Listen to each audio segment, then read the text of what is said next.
There are a ton of builds in Destiny, and with Frontiers on the horizon, I asked you all what you thought was the best build for every subclass on each class. Those votes and responses are what sparked this series to life, and I'm making these videos in hopes that they can be used as refreshers for current players and complete guides for new players looking to hop into the game. All of these builds will not be using the seasonal artifact and can be used in any endgame content that you would like to do. So if you want a build to work towards that should last theoretically forever, look no further. Once everything is posted, there will be a total of 18 builds for you to chase after, so if you're curious about another playstyle, definitely be sure to check them all out. I've been working on this project for quite a while, and it has definitely taken a long time, so I really hope you all can enjoy them. If it wasn't for you, series like this could not exist, so I just wanted to say thank you. And finally, if you are new here and enjoying the content, consider doing all the normal YouTube stuff and joining our Discord server. All of your support really does go a long way and is genuinely appreciated.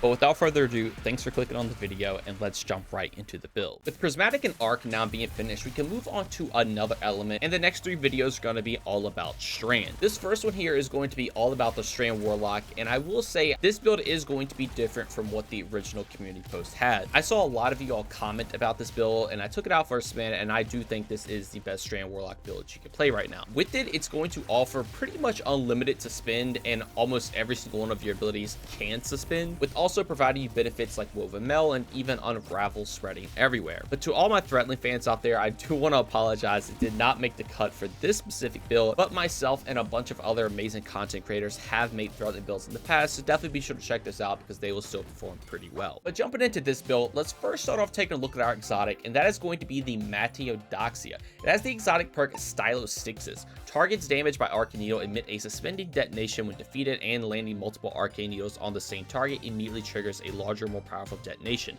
Defeating suspended targets grants melee energy. Your Arcane Needles are strong against barrier champions. So this is another exotic that has a paragraph of what it does, but essentially it's going to just buff your Arcane Needle like crazy. With Strand, you will get 3 Arcane Needle charges, and now every single time you get a kill with them, it's going to cause a suspending burst. While that is good, another part of this is that you can throw it into a target, and it will actually embed in them, and then once you kill that target with a weapon, it would then also cause a suspending burst. So you can get a kill with your melee, you can throw your melee into an enemy, kill the enemy. Regardless of how you do it, you're going to be causing suspending bursts everywhere with your melee. The other benefit is that now when you defeat suspending targets, this can be with anything in your kit. It's going to grant you melee energy back, which will obviously further play into getting more suspends. And then the final little cherry on top is that your Arcane Needle can actually stun barrier champions, which honestly is a pretty nice benefit, being that suspend can also stun unstoppable, so you kind of have 2 champion mods built in this exotic alone. Now to further play into that, we need to take a look at our subclass, and let's start off with the aspects. First off, we're going to be running the Wanderer. So tangles you throw attach to targets and detonate into a suspending burst. Destroying a tangle creates a suspending burst after a short delay.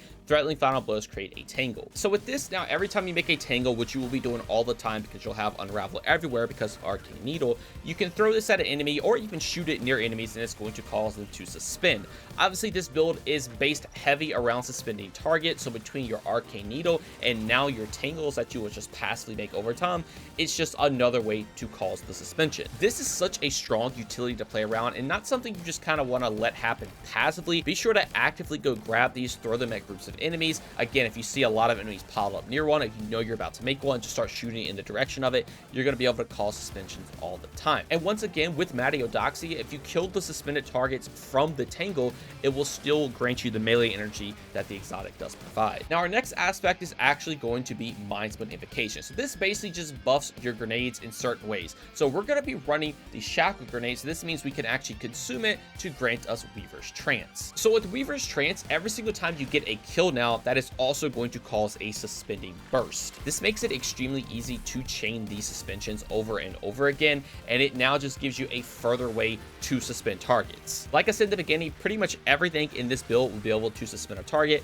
be it from your melee, your tangles, even if you just throw the Shackle Grenade or consume it to proc Weaver's Trance, then just getting kills will suspend targets. So the whole map is going to be crowd control with this setup. Now for abilities, our only choice is Arcane Needle, but obviously this plays to our exotic. Shackle Grenade is obviously going to play into Mindsplint Invocation, I personally just like to take Healing Rift for survivability. With Strand, there really isn't too much survivability built into the kit, except a couple little things that we'll talk about, so that's why I prefer taking the Healing Rift. And then for super, your only option is Needle Storm, but Needle Storm, it's not the greatest super anymore, but it's still a decent just single target damage super. Also not terrible for ag player because it can make the threatlings, and then if those threatlings ever do get a kill, it can make a tingle because of the Wanderer, but in reality, your Unravel from Arcane Needle is going to be making those all the time, so that is the thing, but I wouldn't rely on it or anything of the sort. But for our fragments, our first one we're going to be taking is Thread of Warding. So every pick up an Orb Power is going to grant us Woven Mail. Woven Mail gives you a massive damage resistance, and it's just whenever you pick an orb up. It only lasts 5 seconds, and this is going to be your main form of survivability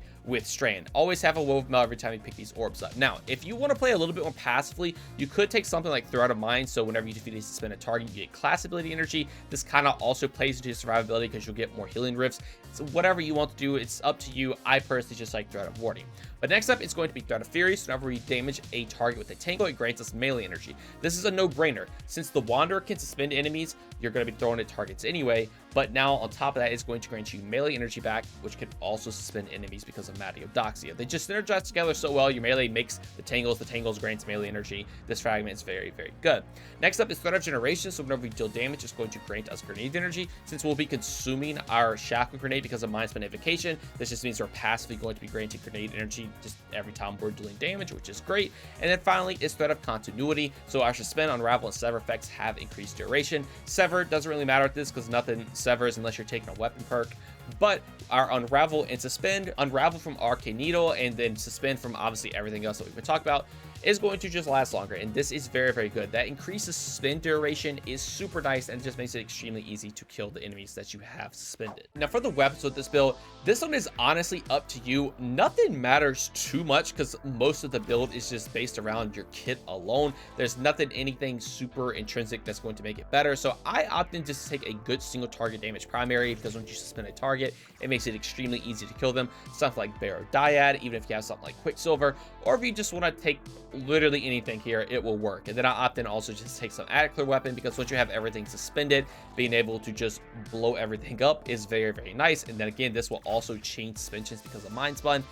Again, the weapons don't really matter too much. Just kind of run whatever your favorites are, and it will do very, very well. Then for the stats of this build, definitely go with 100 resilience to get your 30% damage reduction. 100 strength is pretty obvious because you want to get your melees back as fast as possible. And then I opt in to put the rest in grenade charge, just so I can try to get my suspend grenade back as fast as possible. And then for the armor mods, this is what I'm running if you'd like to copy them down. But as a closer look, first off, we're going to be running a harmonic siphon, or if you're running any other specific elemental weapon, take any other siphon. But this is going to let you make orbs whenever you get multi kills. This is great because this will play into armor charge and also let you proc Thread of Warding to get your Woven Mail.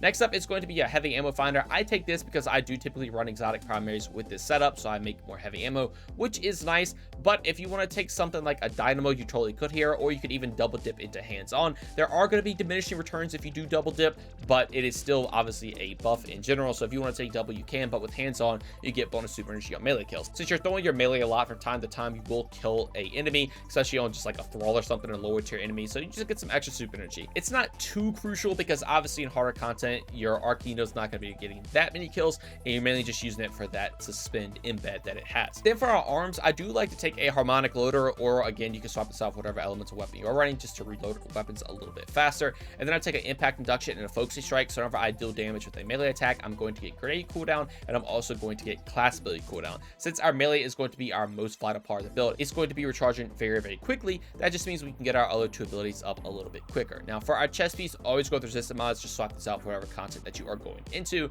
And then for the boots, I do take a recuperation so I can health them, pick up an orb up. This is nice because pairing that with Thread of Warding, you get Woven Mail and you get health. So between that, damage reduction, health, pretty much unkillable. Innervation, so I get grenade energy back. You're already getting melees back a lot with this build, so I like to opt in just to get this so I can play into Mind Spanification a lot more often. And then finally get Absolution, so I get energy back for everything when I pick an orb up. This will stack on top of Innervation to grant even more grenade energy, but obviously with Absolution, you also get class ability and some melee back, so you can pretty much spam all your abilities all the time. And finally, for our class item, I do like a powerful attraction, so whenever I put my rift down, I pick up all the orbs around me.